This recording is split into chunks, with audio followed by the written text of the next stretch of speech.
I'd love to talk about the 3 pieces of advice that you gave me that amazing day that I will never forget. And the first piece of advice was actually don't go to school. I didn't say that in all my things. Well, let me just put that out there. As the recruiter, I did not. I recognized something in you and recognized what you were going to do, and I didn't think school at this time in your life, at that time in your life, was going to necessarily get you there. So I could already tell that it wasn't totally on your radar. So I wasn't going to push you over the edge. So anyway, just want to make that clear. I just thought it was hilarious that you're a recruiter and you were like, oh, you want to be like a singer, like on stage? Okay, yeah, don't go. Like just don't go here. And because again, but it's not that college is bad or anything like that. No, I think obviously if you want to be like a doctor or a lawyer or something like that, like that's great. Like, and if you want to be in the music industry, copyright class was one of my favorites. It was hard. Business law was one of my favorites. Let me think of any of the publishing, all that stuff. That was all integral because you are learning from the people who are actually in the business. Yeah. They're coming over from across the street at on Music Row, and not to be a pitch for Belmont, but like I really learned. When I got a record deal, I knew what was going on with my label. I knew what they were doing. And so at the time too, because music industry, just like any other industry nowadays, changes overnight, it seems like. I just thought it was so funny because like I expected the total opposite from you. I'm like, oh my gosh, take this class. You're gonna love it. It's gonna be great. And then you're literally like, no, don't. I'm like, oh, I like her. I like this person. You know what I mean? Because it showed honesty. Like you were completely honest. And again, it just all goes back to how amazing person you are. Because not everyone would have just said that. Like they just don't. They're like, nah, man. School is the way to go. But nowadays with social media and I mean, you see all these kids making making a living, and college is not the only option. I think that's a big. I think school's great for somebody, depending on what you're wanting to do. Yeah. Someone like you.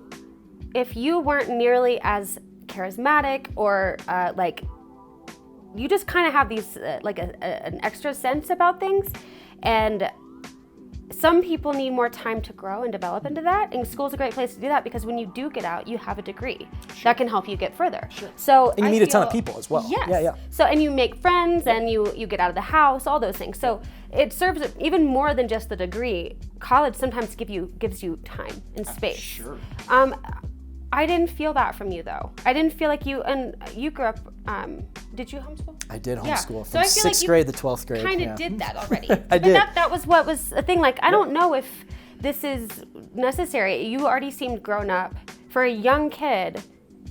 At the time, you were a really grown-up young kid, and it just is like, okay, no, he kind of had. I think this will keep you in one spot when I think you need to go out. So that was my point. I'm a good sister. I'm gonna make sure that every single, it's case by case, because I didn't tell everyone that. What are some ways that kids out there can make that call for themselves? Do you have any advice? Yeah, I think that the best way to find out is, well, first of all, finances are a big deal right now. With that, it's on the news like every day. And so finances, if you feel like if you're getting a degree that is like a teacher, nurse, something that you need the degree in order to do. Right, exactly. Doctor, 100% go. You don't have a choice. Yeah. I don't think anyone would want a doctor or lawyer. Even business, like those type of things are. I am so thankful I have a business degree, especially as a woman who got divorced. I was like, wow, I have friends who I know did not go the route, and when life squeezed them, they didn't feel like they could do much else other than like something that they could have done in high school. Right, which is going to happen, like life squeezing. Yes, that's inevitable. Like it's going to happen. Life squeezes you. So I would say, really think long and hard. Just going to the biggest college or just going to the most expensive will not guarantee you a thing. You have to be ready to work your butt off. You have to be clearer. You don't have to be perfectly clear, but clearer to where you want to head. So I would say, if you want to go to school, if you aren't sure what you want to do yet, maybe go to community college first. And then maybe figure it out that way, because at least you're getting credits toward that. If you're like you though, if you're like him, and you feel like you need time to figure this out, take a gap year. Oh yeah. And just work. I took 4 gap years. So yeah. And I graduated early, so there you go. like we're still friends. It works. Yeah, come on. So college is not the end all or be all, and it's not, and not going to college doesn't make you any cooler either. Like every single person is different. So I think you know in your gut if you're meant to go or if you're not meant to go. My brother went for a little bit and he just decided, you know what? Because he's a really good drummer, Elliot Huff, if you want to follow someone awesome. He plays for a band called Seaforth right now. They're great. You know I love that. When you kiss me on the neck, baby, want that. I should get Elliot on this. Yeah, he's a hoot. Anyway. I feel like we'll get along just fine. Oh yeah, I feel you like, guys will be I feel great. like we'll be best friends real quick. But he decided, to go and do that thing. And I think he was happy he went for a while, but then he had a really big conversation with my dad. Ironically, it was while we were at a number 1 party, and he shows up because his apartment was like right behind me. He was like, "Hey Dad, I need to talk to you." It's my dad's Midland. They're a country band. They're having a number 1 party at this little saloon in the middle of the day because that's when you have number 1 parties. And he's like, "Hey, I need to talk to you." And that's what he told him. And my dad was like, "This is not the best time, but okay, I'll take it." And so, yeah. I love it, yeah. But yeah, so he stopped and now he plays full time because he was like, I don't want to be stuck in the classroom when I have all these opportunities. And he had grown up in those years though, to where he was able to make that So choice. he had to go to college to learn that about him and yeah. To learn, not like that you just, because if you grow up in a music family with a lot of like, if you grow up with my dad, you are used to things working out, not for you, but for him, because you don't know the backstory and how hard it was for him to get to that point, but you do know that it exists, and so therefore it was paramount for Elliot to, I think, and for me, my dad said, "You're going to college because I didn't, and if I'm paying for it, you're going to teach me everything you know." That's awesome. So I did. He said, like, you need to go. You just need to go until there's a reason for you not to. That was our thing. But some people might need to take a gap year. And like my sister went for 5 years. She got her master's in education at UT, totally different bird. And then my brother stopped going midway. So like we're all 3 of us are completely different. Overachiever, another kind of achiever, right. And then sweet buddy.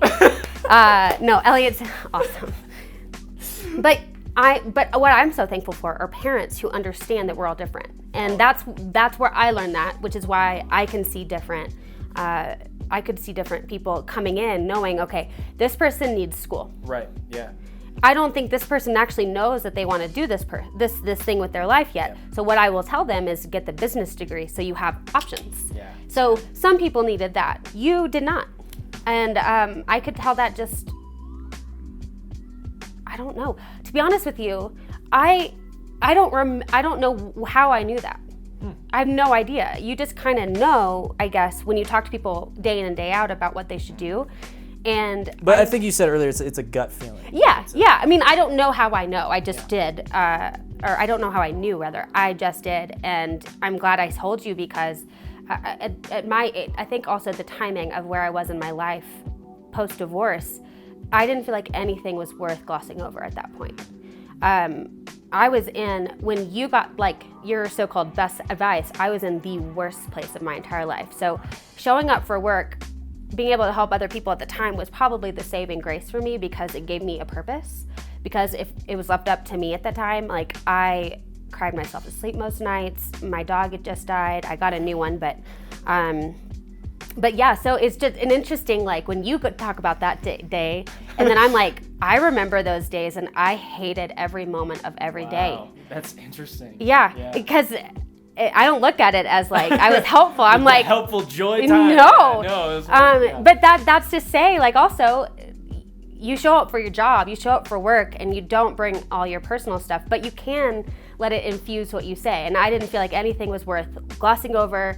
It was my job to sell the school, and to me in the right way. The right way. You don't sell the product to the wrong person. Yeah. You sell the right product to the right person. That was my job, and so. I did enjoy that part because I got to be honest and use my personal experiences as because I was a graduate telling people this may not be for you, and I felt really good about that.